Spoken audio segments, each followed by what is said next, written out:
So today, we gotta make a Julia Child cake. I believe those are the house rules when you switch up a kitchen. We gotta make a cake. Oh! Bon appetit.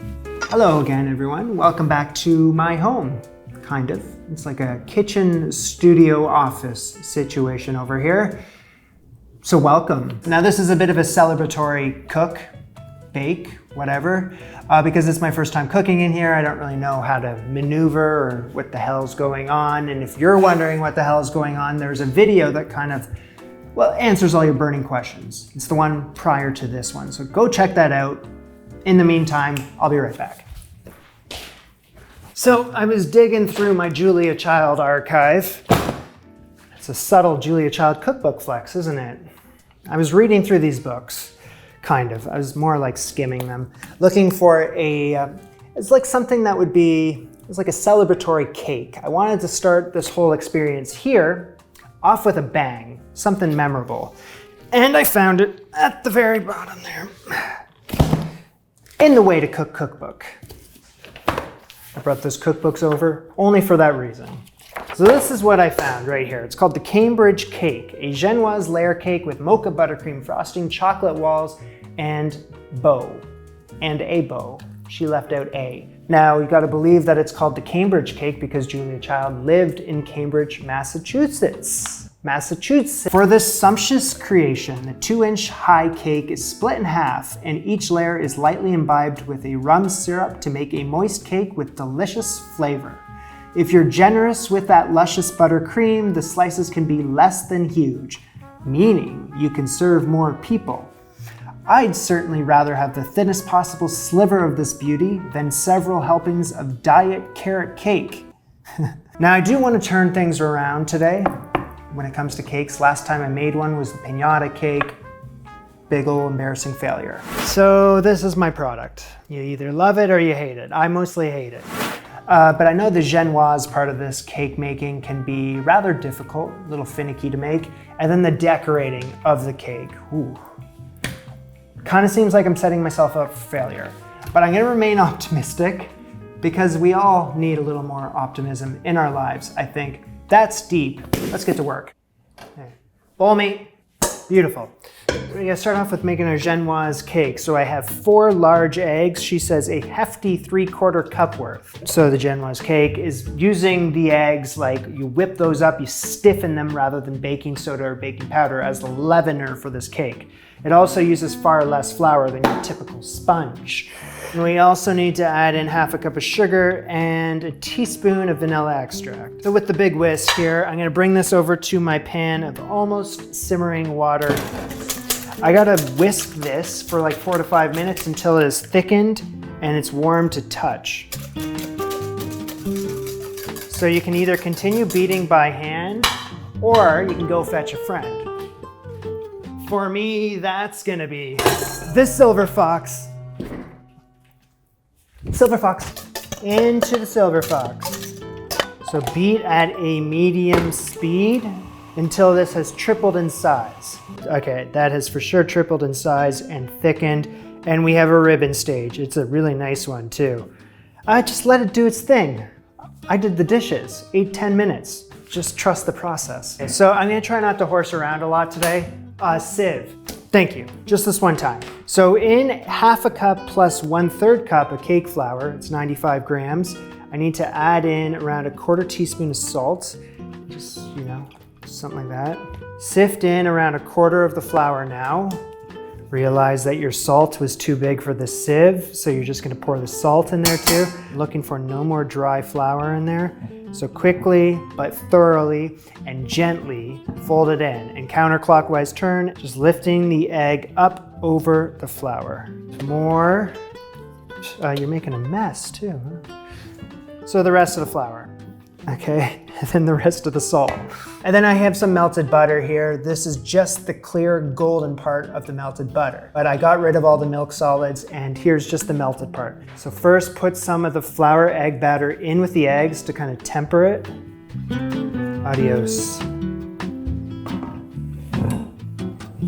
Okay, let's continue moving fast here. Cake pan, greased, parchment paper, no tricks.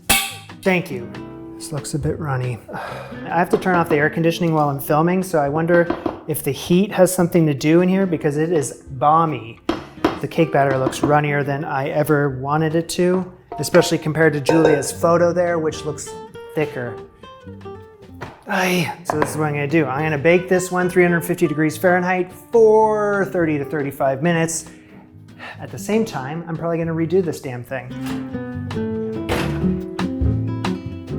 So welcome to the voiceover. I have the air conditioning blasting in here right now and it sounds like a jet engine. I need this place cool while I make this next cake. Bull me. Also, I need to focus and I'm just not gonna talk, except through this. So Julia's Genoise cake recipe has failed me yet again, so I'm dusting off this cookbook, The Cake Bible, by Rosie Levy Berenbaum. It was recommended to me by many of you.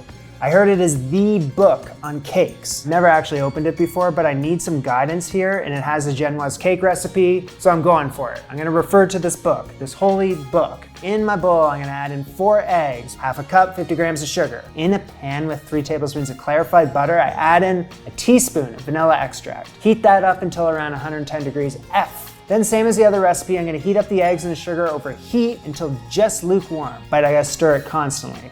This Silver Fox, so the egg mix goes in, beat until triple in size. At the same time, the other cake is Dunzo, and as predicted, it's garbage. So I have half a cup of sifted cake flour. I'm gonna mix that with half a cup of cornstarch. The directions were kind of confusing in the book, but I'm just gonna go with it. Back to the eggs, looking for the ribbon stage. Ribbony. Bringing over the clarified butter, I'm gonna add in a scant cup of the egg mix and whisk that together. Then add in half a cup of the flour mix to the remaining egg mix. Fold until the flour has disappeared. Then I'll repeat the process until the flour is gone. In goes that butter mix, and I'm gonna fold that in too. Into my prepared cake pan. This time I'm going with an 8-incher. I also realize now that Julia's recipe was also recommending an 8-inch cake pan, but I used a 9, and it doesn't really matter now, does it? Baking at 350 degrees Fahrenheit for 25 to 35 minutes. While I wait, let's take a closer look at this trash cake here. And it's more trash than I ever thought. It's pretty bad, Jamie. And look at that, all the butter sunk to the bottom of this thing. It's pretty bad, Jamie. I took a bite and I can confirm that it just tastes like butter. So with the nice cake, I'm looking for it to be golden brown and start to shrink around the edges of the pan. And that is confirmed, so I'm gonna get this onto a cooling rack.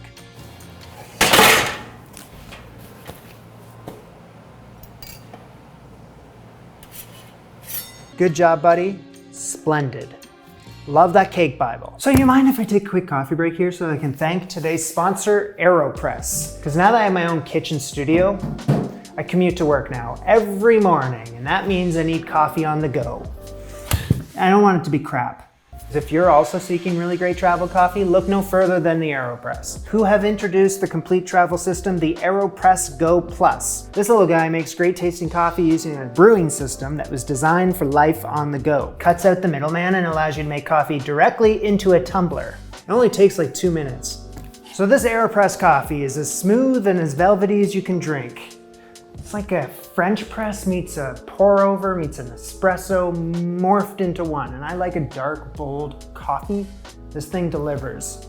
Oh, it delivers. Now I do have an incredible offer for my audience on the Go Plus. Go to aeropress.com/antichef, use the promo code antichef and get 20% off your order. That's aeropress.com/antichef and be sure to use the code antichef at checkout to save 20%. Thank you AeroPress for sponsoring my show, Coffee Break Over. Surprise, surprise, right? That I'm able to bake a cake when it isn't a Julia Child recipe. Go figure. Shove aside. We're gonna make our French buttercream filling and frosting. What? We're gonna make a French butter, what am I doing? So we're moving on to our French butter cream, and it's gonna be flavored with coffee and rum. 1.5 cups of sugar in a small saucepan and half a cup of water. So I'm gonna bring that up to a simmer.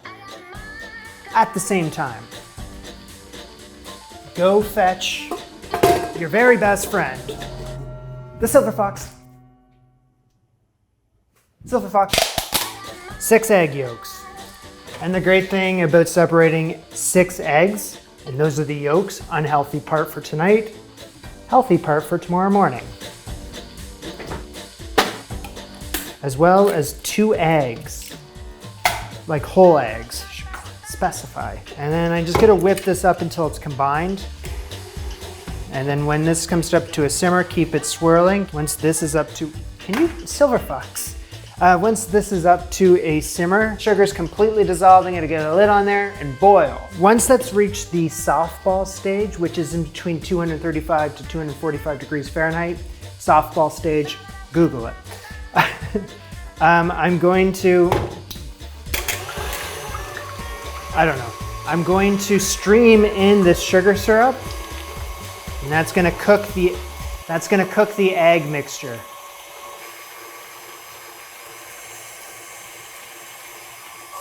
So I just gotta, you're beating that until it's cool.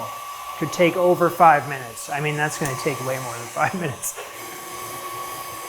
Step aside, Silver Fox. Well, thank you. What I have to do now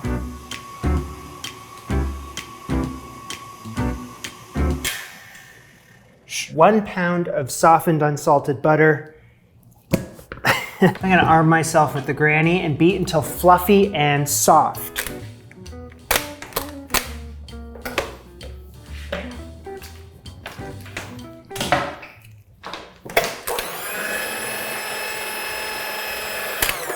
Did I say soft? I meant creamy.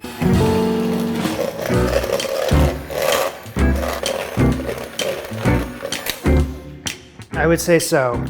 Eject. Bring back the Silver Fox. I'm gonna be adding the butter, 2 tablespoons at a time.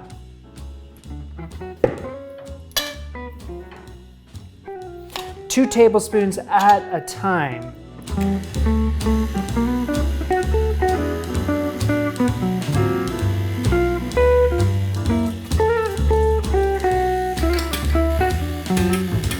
All I need from you, whisk.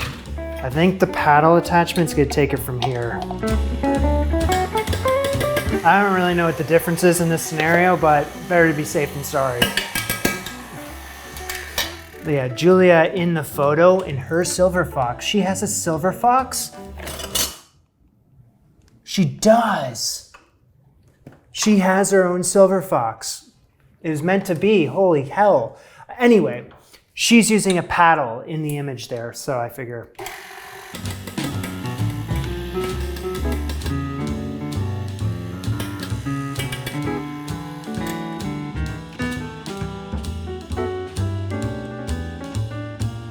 That is butter. So it's all sliding around in there. I thought that it might be an issue with it separating and becoming grainy, but no, it's all smooth. She says if it does become grainy, you can add more butter, but no, that's smooth. How embarrassing. She says to now beat that over a bowl of ice cubes. It's already beaten.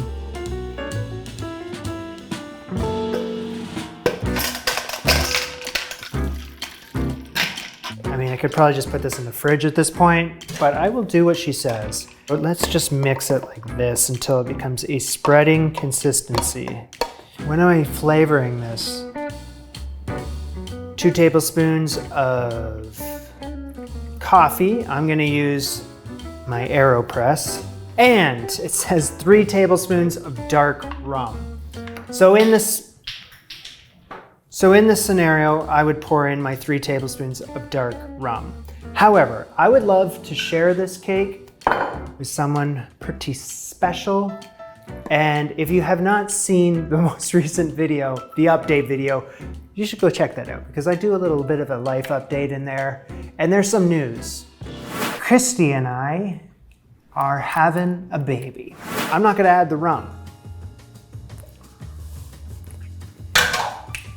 Oh yeah! 2 teaspoons of vanilla extract. I feel like it's just too hot in this damn kitchen for this to firm up the right way, even with all of those fun ice cubes.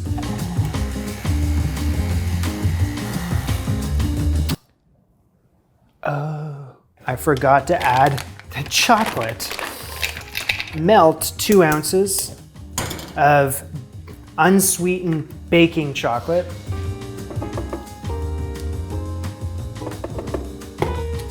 I can assure you that's chocolate. Okay, why don't we stop now? So Silver Fox goes through the car wash. Thank you very much. So the ice cubes have melted because of the heat. So I don't think this thing is gonna chill the way I want it to, and it needs to become a spreading consistency. Just keep it in there until we're ready for it. It used to be able to fit in the fridge. Now it doesn't fit in the fridge. It's a smaller fridge. Gotta adapt. Okay, this goes in the fridge until it has become a spreading consistency.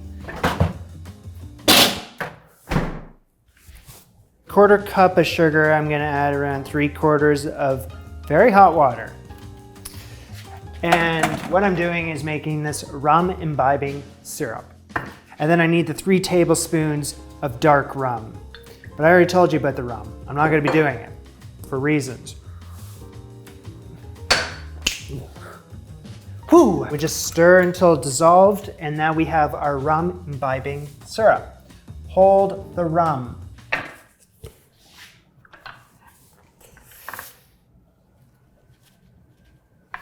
Come on. This Genoise cake is very sensitive. It got stuck on my cooling rack, even though I sprayed the cooling rack with freaking grease. I hope everyone is okay, but I'm gonna need some help over here. I got that out somehow. So firstly, I need to split it in half with whatever the hell this thing is called. And I can do that evenly, and that's the beautiful thing about this thing. Like butter. We have a very fragile cake in the house, so just make sure you're doing everything to protect it. That's not what I had in mind. Oh la la, that looks beautiful. A spoon driblets of my syrup here over top of the cake. So she says not too generous. Spreading 1/2 cup of buttercream over the bottom layer. Somehow shimmy the top layer, cut side up, shimmy it over. You really have one opportunity here to make that work because it's very moist. Plop 3/4 cup of the icing. I gotta spread that evenly on the top and the sides. Now nice and smooth, and this is gonna be my crumb coat. Small game of ping pong right now, because I had this all hanging out in the fridge. It firmed up, but it firmed up too much. So I had to have it come back down to room temperature. So back and forth, back and forth. Here we are again. Still don't have that cake turntable, and I don't have a microwave right now, so I can't do that cool microwave turntable hack with the microwave plate spinning it around. So I'm just winging it. So I used around 1/2 cup on the sides, a cup on top. I have plenty remaining.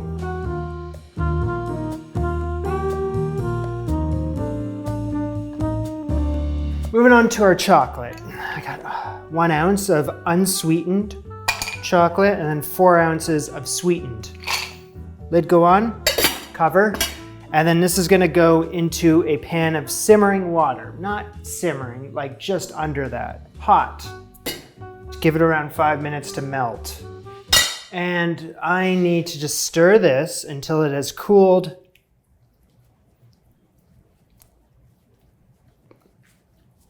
That's what I do. So here we go, hold on to something. I have 30 inches in length of wax paper on a surface. Can you see that? And I have to make 2 strips, 3.5 inches by 30 inches long.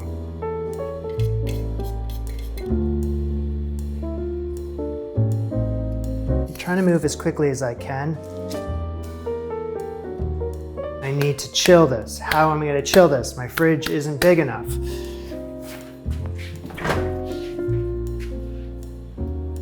So what I'm gonna do here is just kind of have this hang out in the fridge, kind of like so. Okay, well that's gonna have to do. They got me. So, you gotta see what's going on over here. It's pretty ridiculous. Okay, so you can see over here that it is firming up nicely. So we just gotta work on this end.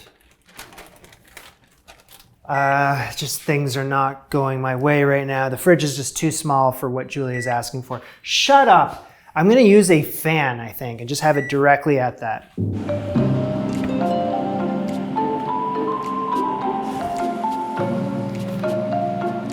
I need this to get to almost set.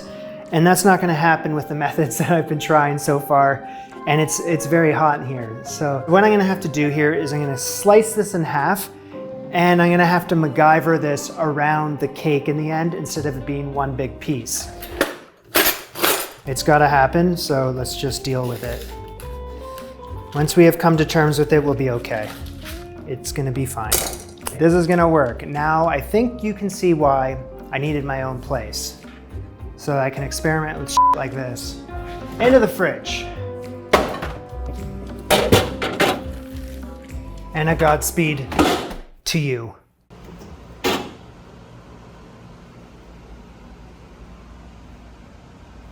So to the point of just setting. All right, so I need two 27-inch strips. Well, that is 15 and that is 14. Remove some of this crap.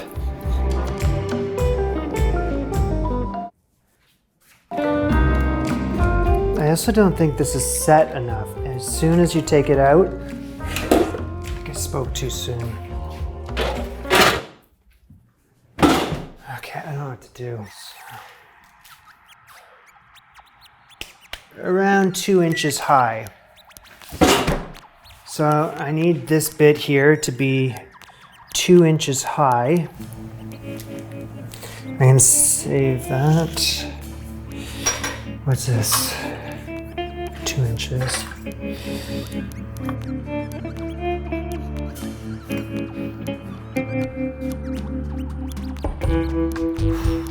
Sorry, I'm just not gonna talk right now. This is kind of, look at this as like a silent film right now. I can't talk.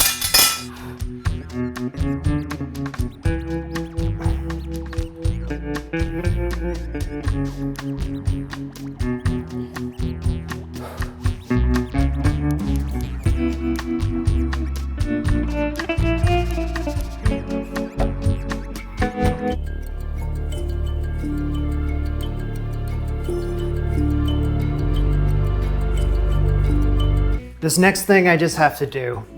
It's just like tearing off a Band-Aid. You want to see what's underneath. I had the air conditioning running while this is in the fridge, so this place is at a good temperature right now if I proceed without talking. So I am just gonna peel this away and see what is happening.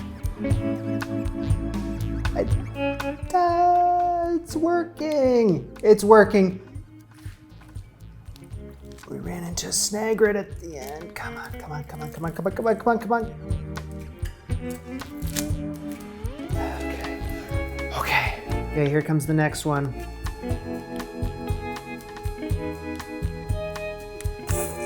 Fairly successful, I'll say fairly successful. Considering, will those scissors cut right through that? Making this the correct height, but that is, seems to be kind of a stupid idea at the same time.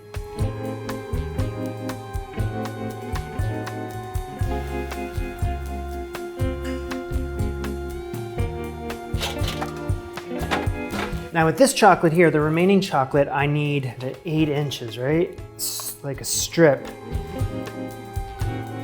to go on top of the cake. That will work, that will work. Quick patchwork here because of some problem areas. So just kind of stick the chocolate to the side there. Like just peel it off like it's a frickin' sticker. Okay, so I need to make this bow.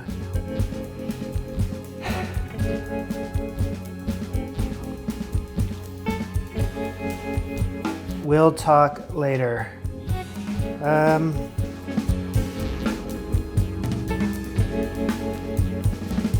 I think this is one of the most challenging situations I've been in making cakes before.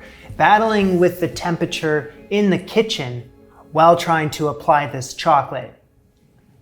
It's quite difficult. Celebratory cake or not, I guess I've learned a valuable lesson, which is don't make complicated cakes during heat waves when you don't have the appropriate air conditioning to cool this place down while you're filming a YouTube video. Lesson learned. I have prepared a piping bag with a nozzle here. Now with the remaining buttercream, it's been chilling in the fridge. It's ready for showtime. And out goes the cake. And then bada bing, bada boom. I'm gonna wash that. Bada bing, bada boom, back onto that. So get piping all around. I hate everything that this stands for. You just need something nice here. All right, so if I screw around with that even a little bit more, I'll kick my own ass. You're through. Order up.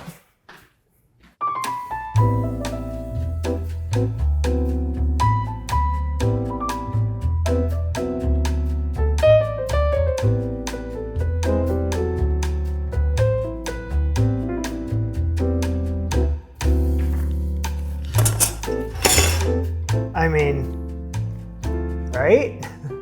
We did it. Wrapped just for you with a pretty little bow. Well, just for me. Anyway, welcome to my kitchen.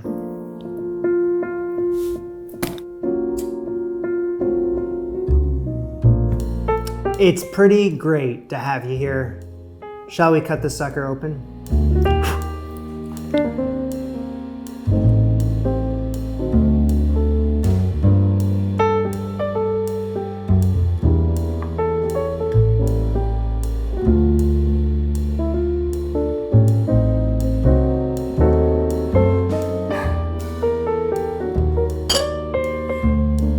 You are pretty good.